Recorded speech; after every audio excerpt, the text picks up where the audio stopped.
Welcome in to another special edition of Sportball. So many I'm your special boy editions. Sam. He wouldn't even Every let me get episode's to the special. intro.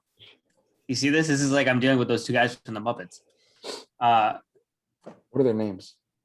it's Waldar and Oh, Waldorf and starts with an S. yeah. Stadler? Yes, that's it. Stadler and Waldorf. That's what you guys are, basically. I'm just Kermit trying to keep the show together. So we're in the midst of the playoffs right now. We are recording this on Tuesday, 8:45 p.m. Central Standard Time, US of A. So our listeners will forgive us if by the time you hear this, things have gone in a different direction than we anticipated. But we're going to go over all the playoff matchups right now, and give our thoughts on them as we stand here today and try to kind of predict in the future. You're sitting? Yeah. You said as we stand here today. Oh, okay. So this doesn't apply to you then. I just want to be honest with our listeners. It would be kind of weird to be standing, although maybe I'll try it one time. Standing desk. Yeah, I have a standing desk. I never use it though. I prefer to sit, Mm-hmm. and have bad posture. Anyway, so there is one series that we pretty much know for round two. In fact, one of the series is wrapping up as we speak. So we'll start with that.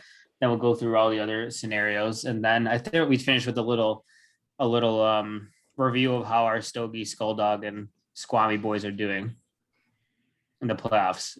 And spoiler alert, the Squammy boys, since they're all Boston players, are not doing well.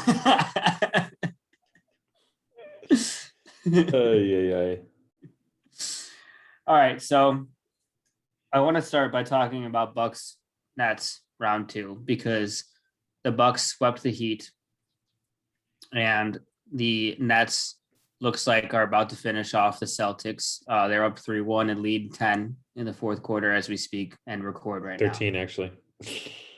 Oh, we must be ahead of me. So I'm very, very excited for this series. We've seen these teams play this year, and they were great games. You guys remember that last game they played at the end of the season? Yeah. Giannis blocked KD. Yeah. Yeah.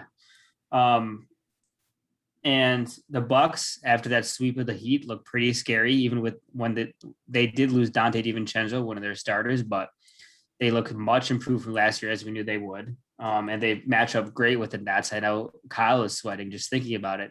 So that's the team that I'm most worried about in these playoffs. Yeah. And I'm very excited for this series. A good chance that the finals representative of the East comes out of that series, right? So what kind of angles are you guys looking for out of that series, and who do you see winning? Well, I think, I guess, as Kyle once asked, do you want my objective opinion or my biased opinion? I think all of our listeners will know, like, Kyle's the Nets fan of the three of us, and I will be actively cheering against them. I want to correct you. I'm not necessarily a Nets fan. You're a Harden fan, and he happens to play for the Nets. Right. Yeah. One of them. Yeah. So, I mean, I'm going to pick I'm going to pick the Bucks in 7. Well, actually, I might pick them in 6, since the Bucks, the Nets would have a home game in game 7. So that might be tough, but yeah, I think it's kind of interesting. It's like we say, okay, well, the Bucks have their own big three that can match up as well as anybody against the Nets. But, like, if we're being completely honest, on paper, right, it's like KD's better than Giannis, Harden's better than Drew, Kyrie's better than Middleton. So what are we even talking about here? But obviously the Bucks have a better track record defensively. Coach Bud is actually playing his players more than 35 minutes. And they've looked great so far. And, the Nets lost a game to the Celtics without Jaylen Brown. So they're not impenetrable. And yeah, I'm very excited for the series. I think the Nets will be and should be favored, but I think the Bucks have a good shot. Yeah, I think it'll be a long series. Kyle, I assume. Why don't you just tell us why the Nets are going to win? I mean, Seth just said it. The Nets just have really the three best players in the series. All right, we knew that from the beginning going into the year, especially when they got Harden. That was just going to be the toughest thing for any team to overcome, having, three top 10 players in the league on the same team. Kyrie, I guess, is questionable as being top 10, but you get my point. And then you still have, very solid role players. Joe Harris being a fourth option. He would be a dominant scorer on any other team, and he doesn't even have to score more than like 14 points a game on this team for them to blow other teams. I don't think he'd out be of a the water. dominant scorer on any other team, and he's a shooter. I bet if he was like the second player on a team, he would average 25 points a game. You don't think so? Really? I mean, he didn't last year. He doesn't have much off the bounce game. Each their own. Either way, obviously, I said it last time too. We were on. This is my most worrisome matchup for the Nets, just because, we saw it in the first round. Bud is all of a sudden not afraid to play his starters 38 minutes a game if needed, and he's going to need it for this series. So I guess this is really going to be a true test of if Bud has actually changed, or if the one game where Giannis and Middleton, that first game in the Miami series, if he really only played them because it was so close. But I mean, if that was the only game he had to. If he had to do it, 4 or 5 games in a row, is Bud really going to do that? I don't know. You'd think he'd have to, especially with the Dante injury now. Yeah. It's going to be very interesting, though. I know a lot of people think, because I know Seth just mentioned KD better than Giannis. I think Harden's a better player overall than Kevin Durant is, don't you? He's the best player on that team. Don't you think so?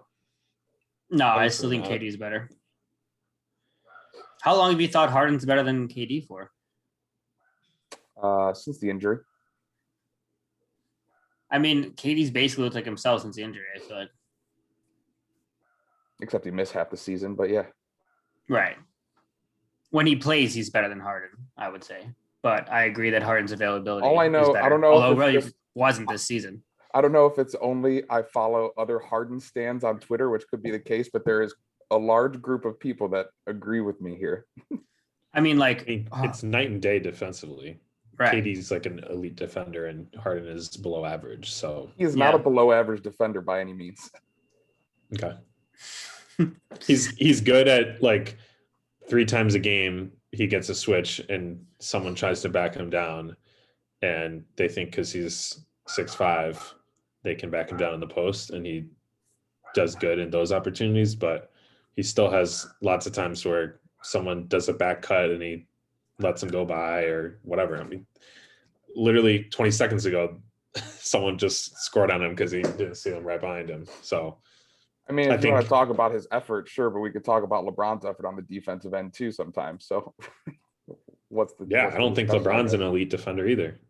Not anymore. Yeah, I mean, obviously, we're all never going to agree on Harden. So, yeah, I mean, I don't know if this podcast has to turn into a discussion on James Harden as it does every episode, but then again, Kyle says say something spicy like that every episode, so we have to do something. So yeah, I still think the Nets win 6 games. Maybe I wouldn't want to say 6; then they'd have to win away. I don't want to say 7 either, so I'm going to say Nets in 5. Really? So this is the series you're most worried about, and you're picking Nets in 5? It's either I pick them in 5 or 7. Why? Yes, I said because I the law of numbers would say the home team more often than not wins at home, which would be 5 or 7. I wonder don't if that think even they've matters seen- this year. Honestly, home court hasn't seemed to matter, and I haven't really figured out why. Because fans are I back. think home courts mattered. I mean, it's not the bubble. We saw it with Miami. If these were completely empty gyms, this might be a completely different story. But you think about the Mavs Clippers, not a single team has won at home so far. Well, that's just inept coaching and a hurt Luka and a shit Porzingis. So I feel like everything is that inept out the window. coaching, Sam. Well, I'm reading a It's Ringer been article terrible right now coaching that says by being the Ty home Lue. team this NBA postseason has mattered as much as it did in the Orlando bubble. So I just don't know why that is. The same thing's happening in the Blazers Nuggets too. But might just be an aberration in the first round. I don't know. But yeah, I think this is gonna be a long series. I think it's gonna be one of the most exciting series of playoffs, and I'm really excited for it. I'm curious what the matchups are going to be like, and Drew Holiday is just showing everyone his capabilities on the defensive end, especially. Like, I wonder if they'll throw him on Kyrie and just try to take Kyrie out of the game, if they'll throw him on Harden, or if they'll be switching on everything and it really won't matter who your like primary defender is. I'm curious to see how that. Will Giannis spend the majority of the game on KD? No. Will they have Tucker on KD most of the time when he's in? Probably, yeah. Yeah. Yeah, I think that they're gonna have to start Tucker given Dante's injury, and then I questioned if Bryn Forbes is as playable off the bench as he has been against. I mean, he had a great series against the Bucks, but you got to think that those three guys will put him in pick and rolls, and he's a very, very weak defender. So I'm curious to see how that plays out. I mean, yeah, like we said, they have those three guys to match up on paper, but we all know who the three better ones are. So I feel like it's almost like we don't talk enough about, when the Warriors were formed with KD, right? The whole talk was about, this is just unfair for the league. Like, they're just going to the championship for the next 5 years. It doesn't seem like people are talking that way about the Nets. I don't know if it's because they haven't played together that much this season because of the defensive. This team's a lot older than that Warriors team was. And the Warriors were already champions. Right. So maybe it's because we haven't seen it yet. Why would that be a plus? More playoff experience, I was just thinking. Sure, they have more experience, but aren't older players also more susceptible to injuries and, not less likely to have a 5-year run, That's true. But Katie's how old now? 30, 32, I think. 32, yeah. Coming off an Achilles injury. I love how too in the NBA we're like, okay, you're 25. They're still young. 27 prime. Once they hit like 28, 29, we're like, whoa, done. He's 29 now. Like, watch out. Called the bell curve, Sam. The end of a 4-year contract. That's looking dicey. Yeah. I mean, you guys are the ones that told me the way people play today that KD is going to be playing elite level basketball 7 years from now. So he won't be himself as a defender, but I don't, his still be hitting threes. Yeah, his perimeter scoring, I think, still stays elite. But getting to the basket and his defense definitely, I feel like, will regress. We'll just become James Harden with time. So we got 2 Nets. I'm going to take Nets. Push comes to shove. Kyle, I will join you. I don't think in 5 though. I'll just do 6 to make it to further the point that home court doesn't matter. I hope it goes 7 though. So do you guys think who wins this series is going to make the finals? Yes. I mean, a lot will depend on Embiid's injury. Right. But yeah, we'll hit on that a bit later. Right. That's the other concerning thing. I would have probably picked the winner of this series against Philly regardless. I mean, I would probably pick Philly against the Nets just because that's what I would want to happen. But Philly's just, I'm kind of lukewarm on these days. It's like when Ben Simmons isn't aggressive, you just have Joel Embiid offensively, and that's really it, Did y'all see the press conference with Doc Rivers after that game? Someone asked him, like, did you think about sitting Ben? It was a What'd he very say? smart answer. He said essentially no, like that's a dumbass question. He's pretty good. I'm not going to bench him. And he said analytically, you'll take 1 point per possession. So as long as Ben was splitting those free throws when they went to the Hack-a-Simmons strategy, that he was fine with it.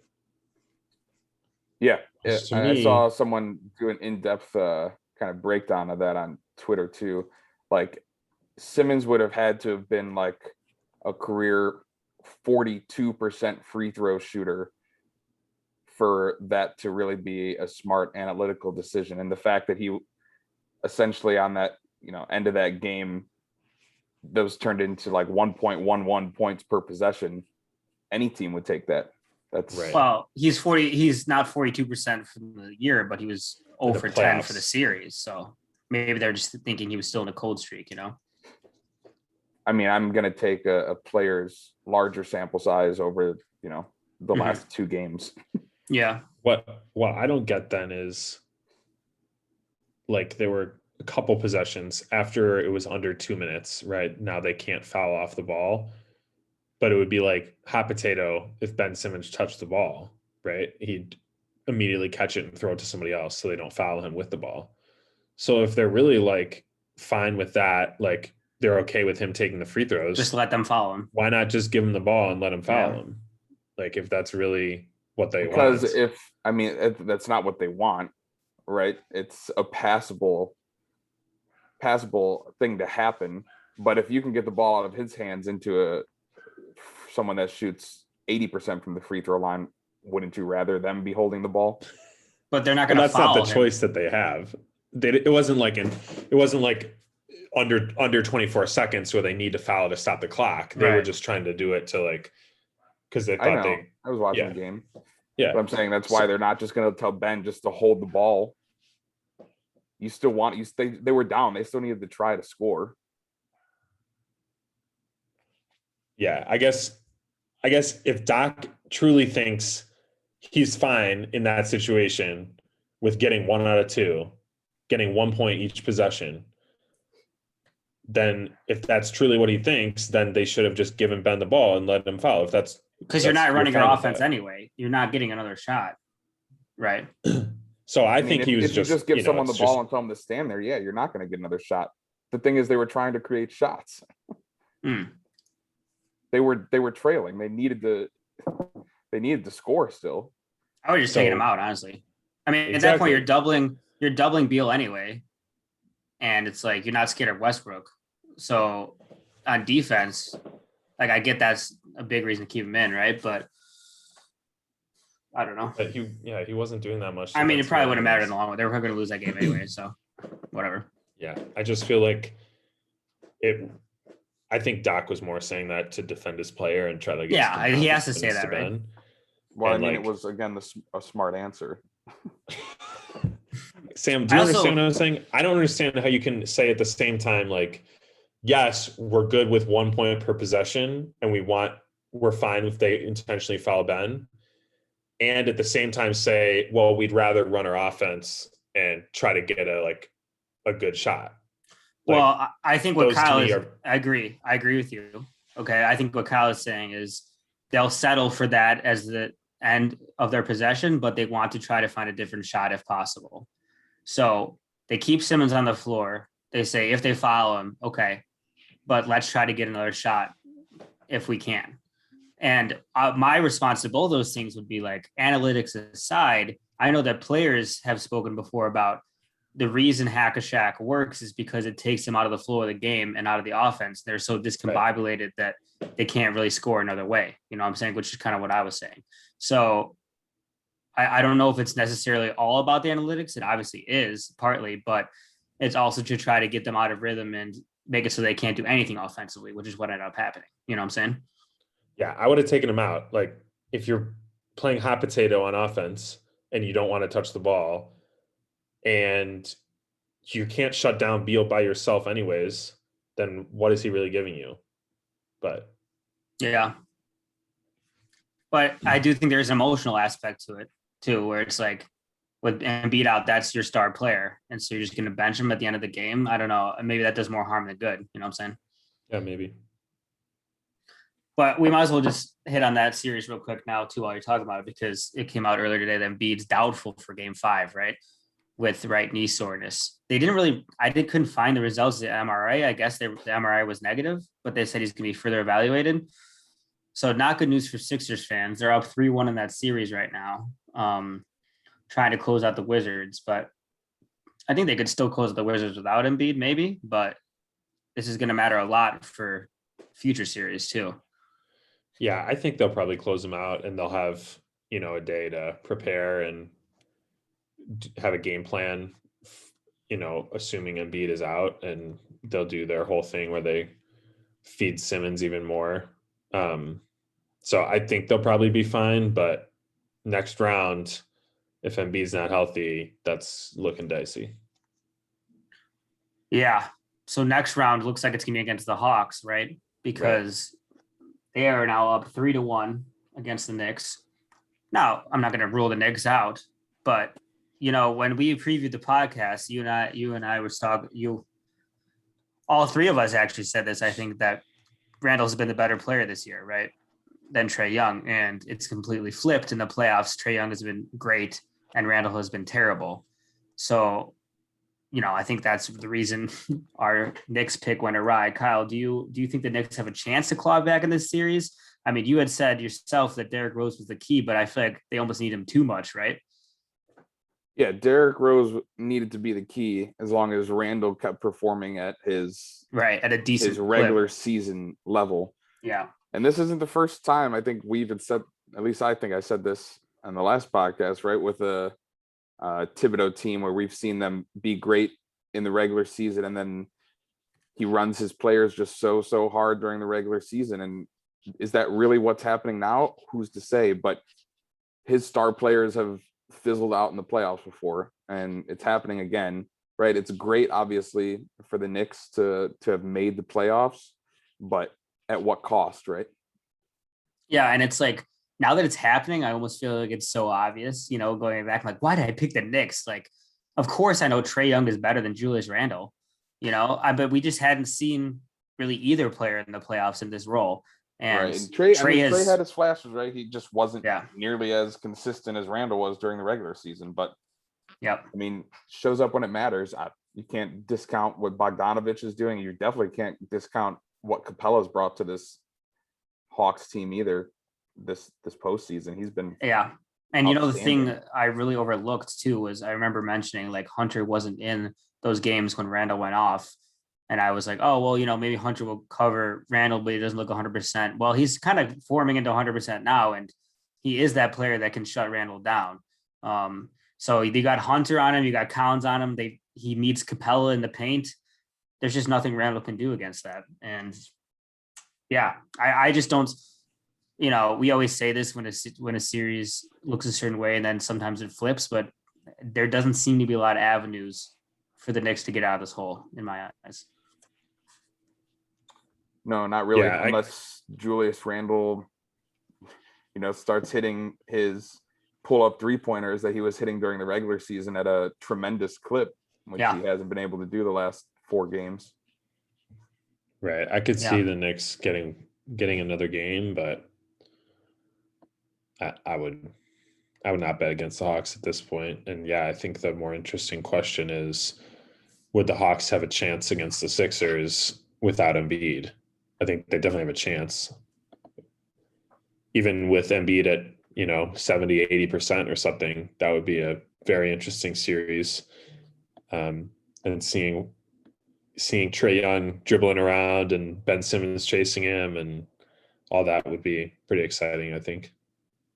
And the thing I dislike about the Knicks offense is, first of all, every aspect of it. Second of all, they don't really do what we had talked about before a series. Like, the key to playing Trae Young is you got to make him pay on defense, right? You have to get him in every pick and roll, get a switch onto him and punish him. And they just haven't shown a proclivity to do that, right? I mean, I don't know. I guess they're just not built for that, but are the Sixers really built for that? I don't know. Like, who on the Sixers is that apex wing that's going to that's going to punish. Maybe Tobias will do a little bit of it, but I'm not sure that's really their strength either. No, honestly, I think it, might honestly be a tougher matchup than we think it'll be for Philly. I mean, especially if Embiid's not 100%, but like, just I feel like there's more scores. Again, we said this before the Knicks series too. There's more scores on the Hawks, and if Bogdanovich is going to keep playing like this, Trey is going to keep playing like this, Capella, being that force down low against Embiid, I could see the Hawks winning that series. The more I think about it, it's like Capella can guard Embiid without needing a double every time, I think. Similar to how we talked about Nurk versus Jokic, it's like he's not going to shut him down, obviously, but he can do a reasonable job of at least slowing him down without needing a double, which is what, the double is what Philly's offense thrives on, right? So that could be useful, and they have way more scoring weapons than the Sixers have. So I think that will be an interesting series, especially if Embiid isn't at 100%. Agreed. And everyone just get ready for, like I said, Trae Young's going to win a playoff series before Luka Doncic will. I mean, the Hawks did a better job surrounding Trae Young with, a good team than Dallas has surrounding Luka with a good team. I mean, that's for damn sure. I mean, you can't count Dallas out of it. It's 2-2 in that series, and Luka's not 100% though. So that's the worrying thing. Let's just transition to that series, because this series and the other LA series really just did a flip for us. First couple games, Clippers lose both at home. We say, all right, Kawhi's leaving. Let's look at Paul George trades, one of the two. Then they come back to Dallas. The Mavs go up 30-11, 19-4, then 30-11. But then it seems like Luka injured his neck, shoulder area on a play drive into the rim, and hasn't looked the same since. He seems to be hurt, like when he throws cross-court passes and stuff. I mean, if Luka isn't 100%, you might as well wrap this up for the Clippers, I think, unless, the Mavs just get hot from three or something. I mean, I don't know. So the Clips also made the adjustment to go small, right? Not starting Zubac, starting French's finest, Nicholas Batum instead, and Marcus at the 5, excuse me. And it's funny because the Mavs have this guy who's 7'3", and you would think going small against them, you're roadkill, right? You can't go small against AD. You can't go small against Jokic. But Kristaps is soft. I mean, he can't post up. He's more of a perimeter player, and he's not a rim protector. So you're not hurt at all when you go small against him. It's just he's really hurting them, I think, in this series. Kristaps is so frustrating because he does nothing with his height. It makes no impact on the game. He's never in the paint. There's no difference between him and Tim Hardaway Bryn Forbes. Yeah. It's like, what? Yeah, it's great. He's tall and he can shoot, but his height isn't an advantage in any way. He doesn't protect the rim.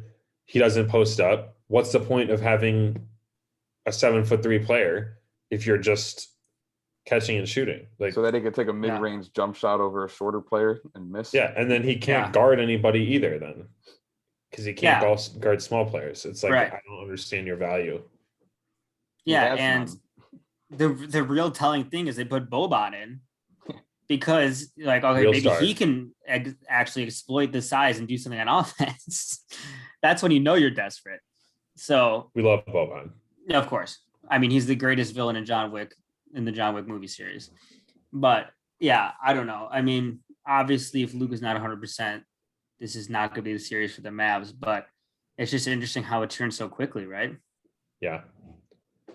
Yeah, I mean, it's a series of momentum. And I mean, I even said it, partway through game 2. I was like, if the Clippers lose this, they're screwed. Like, it's the whole thing. You got to win 4 out of 5 then.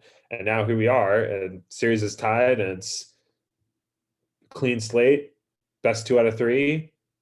and the Mavs' best player and entire center of their universe is hobbled. So everything depends on how healthy Luka is, but Clippers are feeling pretty good right now, I'd say.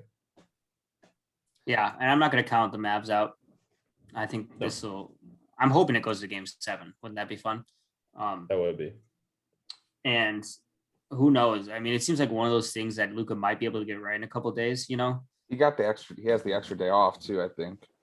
Right, because the game isn't until tomorrow.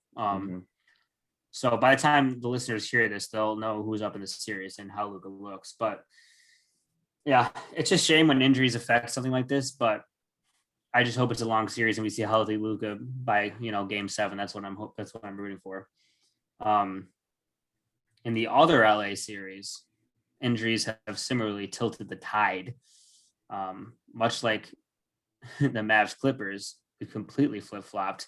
So the Lakers went up 2-1, and Chris Paul looked not himself at all because of a shoulder injury. And then the last game, Anthony Davis got injured, didn't play the second half, and Chris Paul looked himself, and the Suns tied it up 2-2. And now we know for sure we're not going to have Anthony Davis in game 5. I'm guessing if we see him in 6 and 7, he's not going to be 100%. He had a groin injury, which seems tough. But, I'm a little, if I was a Lakers fan or someone who gambled on them to win the championship as I did, I would be and am a little nervous because I see people saying online, I was telling Seth this earlier, they're saying like, okay, well now LeBron has to channel his 2018 Cavs, right? It's like, I just don't know if he can do that anymore, at least not for 4 quarters with that, he's still kind of easing into every game, it seems, with that ankle injury. So I would be honestly a little surprised if they win game 5, and then we'll see what happens when AD comes back and maybe you can get them back in the series, right?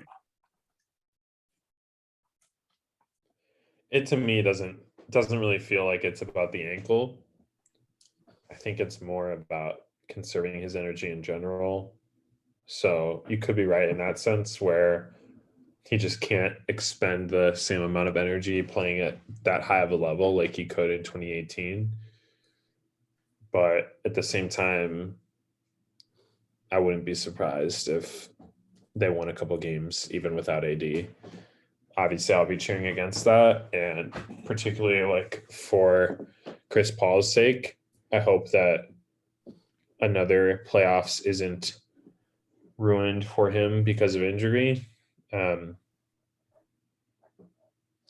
But from what I've heard, and a couple of people talked about like how rough groin injuries are, I wouldn't be surprised if he doesn't come back at all the rest of the series.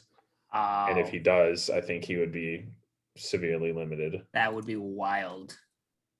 Would it? Yeah.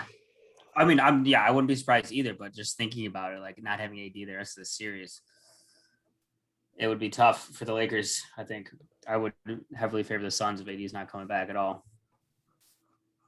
Especially since Chris Paul, he still hasn't really hit his 3, but other than that, the mid-range seems back. He got the little suction cuppy thing on his shoulder, which you always like to see. So, Kyle, Lakers might lose in the first round. How wild would that be, huh? I mean, we said it going into the playoffs. It was all about health for them, right? And I'm just trying to find a tweet, but I can't now.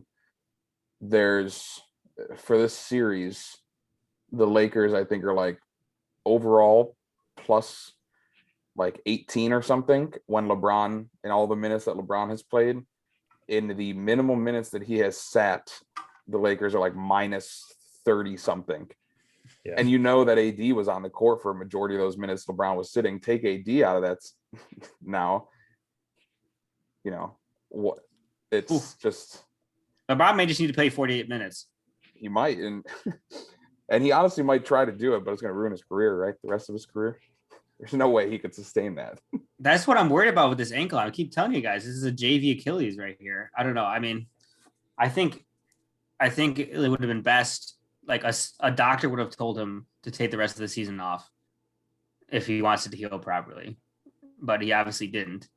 And he just doesn't seem like Maybe like Seth said, though, maybe it's just a game of chess where he's, trying to conserve energy. But I just don't know if he has it in him at this point to do the 2018 Cavs for 4 quarters. But it would be funny, though, if both of the teams that were in the finals last year lost in the first round.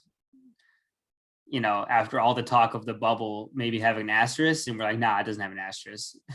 But we know the reasons those teams lost in the first round, right? It would be injuries for the Lakers and for the Heat. They ran to a buzzsaw Bucks team that's much better than last year, right?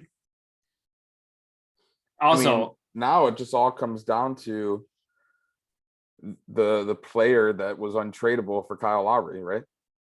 This is Tyler the Hero? THT shining moment. Oh, THT. THT isn't even getting minutes, really. I guess he will now, but He will now. I was going to mention too. I forgot to mention this about the Bucks. After Jimmy saying, "Just get me to the playoffs, I'll handle the rest." He was the only. That was the only team not to win a game in the first round. That's a tough one. He played very poorly too. I mean, that's a great defense he went up against, but still, not his best work. I mean, right? The Bucks did everything they needed to do in the offseason, which we talked about. So, what do you? It's so interesting. Yeah, Jimmy's in like that. I don't know. You wouldn't say he's a top 10 player, but maybe he's a top 20 player. And then he goes toe to toe with LeBron in the finals last year, 40-point triple double, and we're like, okay, hold up. Is he in the top 10? It's like, nah, actually, he's probably right where he said we were. It's top 20. Yeah, I mean, it was really one game when he went toe to toe. Yeah, and he's had this thing where it's like he doesn't really shoot threes, and when he does, he doesn't make very many of them. Bucks series. And then in the playoffs, he like seems to turn it on, but maybe there's a limit to how much he can really flip that switch. I mean, the rest of the Heat really didn't do anything either. So yeah, the rest of the Heat got worse too. Yeah, that's a big part. Yeah. Too. Let's head on Blazers Nuggets real quick. We talked about it a little bit before we started recording, but it's not a blowout anymore, by the way. Yeah, right now it's 3 points to half. 65-62 at halftime as we speak. It's 2-2. I mean, this is going 7. We knew it before the series. I said it, when we were previewing the podcast, we all agreed, it's going to be a long series. In game 1, Nurkic was covering Jokic one-on-one, like we had talked about previously. He scored 37, they lost. Then they came back, adjusted. Now Jokic is kind of doing less post-up and more from the elbow with 3 to get his teammates more involved because they're not doubling, right? And so that's been working. And like we talked about before the pod, it seems like every game is a blowout for the opposite team, right? We zigzag back and forth. So I honestly, gun to my head, I'll still pick Denver in 7 because that's what I had beforehand, but it's such a toss-up series, right? Yeah, I mean, the funny thing is, it's like we were picking this to go 7 series with or without Jamal Murray. So yeah, what does it really say about Jamal Murray? I feel like Denver just always has to have a 7-game first round series. I mean, with Jamal, we might have said 5 or 6, but yeah. I picked Portland in 7 before. I'll stick with that as well, but I could easily see it going either way. And I just hope we get some close games because some of these have been blowouts, and especially like with Dame and Jokic being such clutch players, it's just so much fun to watch them perform in a close game. So that's really my only hope for the rest of the series. Yeah. And I feel like it's so it's just funny to see the guards from Portland against the guards from Denver. It's like, all right, cool. We have Dame and CJ, and like, all right, we got Campazzo and Rivers. Let's go to battle. And Rivers, Rivers, what was that, game 3? Yeah. Or yeah. What is this, 18-point fourth quarter? He might as well have been Dame. It was Rivers' time in that fourth. Yeah. But I love Campazzo though. Really love the way watching him play. He's like, if you took Nikola Jokic and shrunk him to a quarter of the size, that's Campazzo. It's honey, I shrunk the big honey. He seems a lot feistier and more annoying than Jokic. Jokic is pretty chill. I mean, I don't know. Jokic flails about a lot and gets mad at the refs. You know, when sometimes he doesn't get a call and then he just smacks a player when they're going back down the court. He can be curmudgeonly for sure. I guess. I feel like if Jokic was that size, that's the way he'd play though, because That's he couldn't exactly bully how he'd people play. this size. Yeah. Okay. One more series quickly. Grizz Jazz. Jazz up 3-1. I think series has kind of gone the way we thought it would. The Grizz have been feisty though, and John Morant has perhaps made an ascension into superstardom during this series. I mean, in his second career playoff game, he scored 47. So that's pretty good, I think. I think Dylan Brooks has made that ascent too. Dylan Brooks, if he wouldn't foul out of every game, maybe. Yeah. It's Jaws is interesting. I always seem like I compared him to Russell Westbrook, maybe John Wall, but is he better than that? I don't know. He's better than that. He's better than that. I think he's just proven that just this playoff series. Yeah, I mean, John Wall never scored 47 in a playoff game as far as my recollection. So he's just it's so fun to watch him play too, because he just is so like unfazed or not afraid at all to go. But he's not scared of Gobert at all. No, who would be though? He's ass. I mean, I knew he'd say it, but I slanderous. still wanted it. I was texting Sam. It's wild how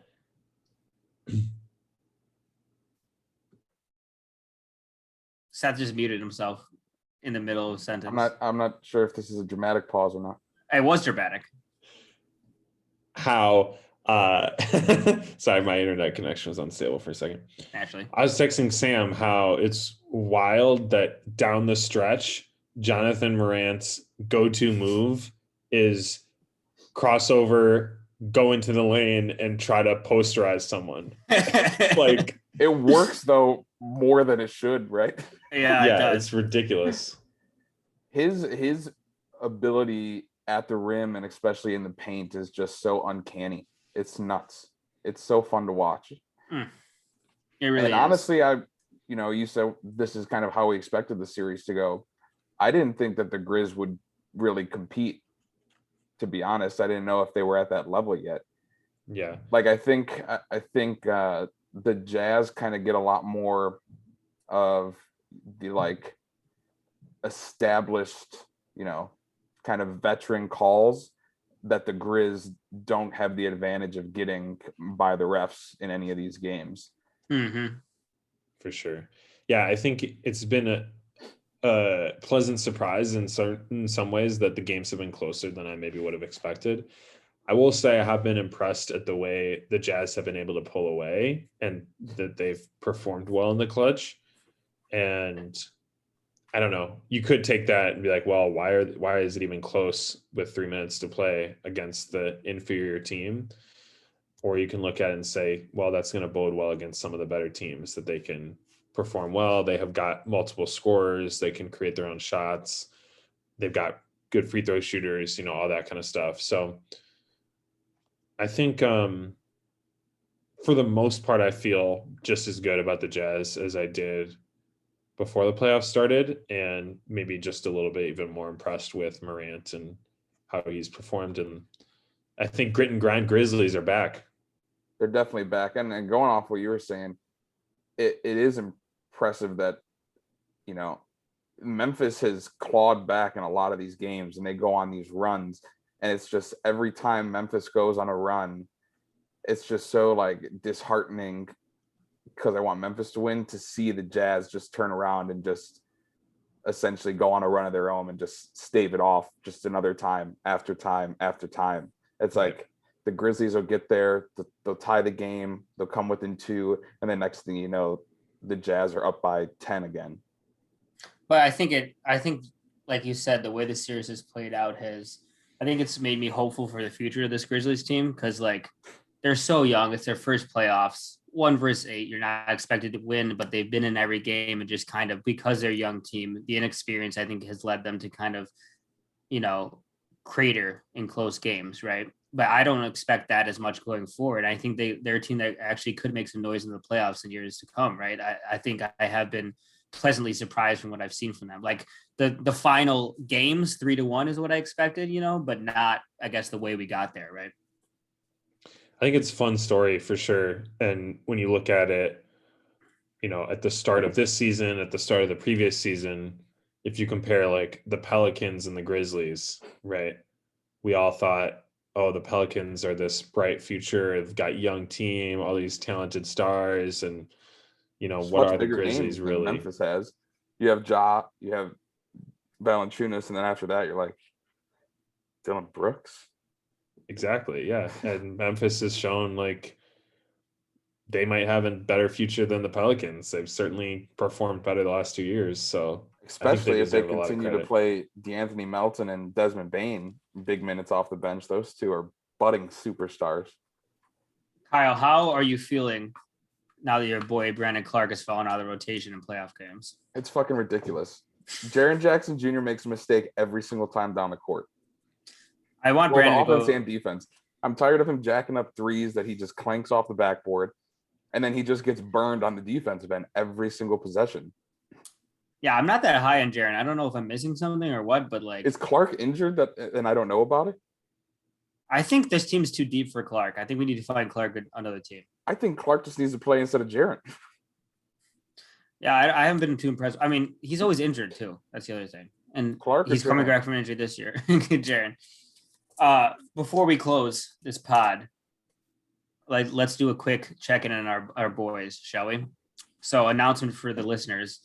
I ended up putting in Marc Gasol in for Draymond because I realized Draymond didn't make the playoffs. When we recorded last time, I was so sure the Warriors were going to beat Memphis because Kyle told me there's an 80% chance. So I kept That might have been Draymond the in. worst game the Warriors have played all season, to be honest. Yeah. All season without Wiseman and Oubre on the court.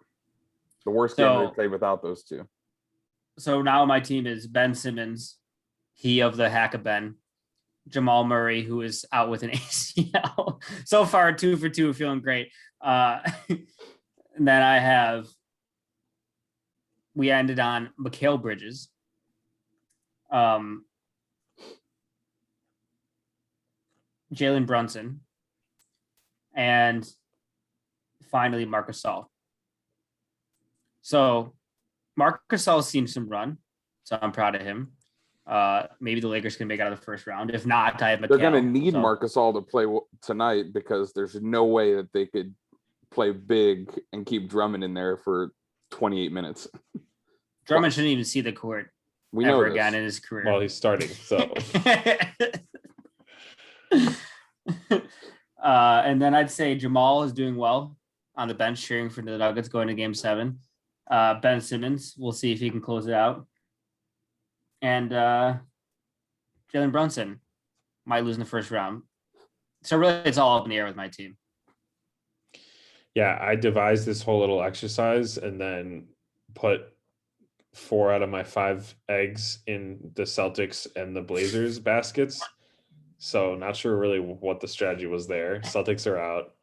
Blazers obviously still have a chance. And then my 5th one was Clay, who's not in the playoffs. So yeah, feeling good. We're humming. I would allow you to sub in. You can sub in for Clay. I subbed in for Draymond. No, I'm you loyal think about to that, my boys. Okay, I'm not.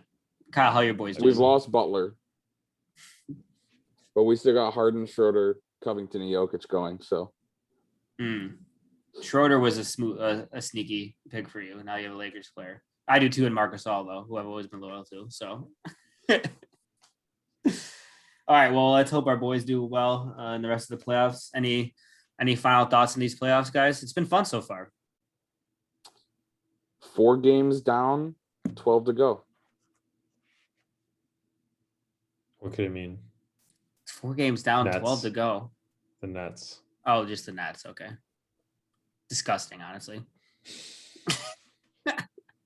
I'm wearing the perfect shorts. I'm gonna need to buy more shorts like this for when I get my when Harden wins. Are you ready for these? Yeah. Hold on, let me pull them down just a little bit. I I hope he's just not wearing pants at all. Essentially. Oh my God. For our listeners at home who can't see, it's basically boxer length, if that. So They're you're the- gonna get they're his the- face under your thigh. right above my knee, I think. If they That's a good place. if I wear, so these are the shorts that have the like lining in them, they're running shorts. Yeah. I didn't know that the first time I put them on. I didn't look when I Nice. bought them either. So I already had my briefs on. And my briefs are about 4 inches longer than these shorts. Lovely. I can't wait for you to get a hardened head too. All right. Well, we got to go watch these games. So what are we doing sitting around here, right? I'm already watching. All right, Kyle, send our listeners off. I mean, I said it once, to say it again. 4 games down, 12 more to go. Let's go. Despicable.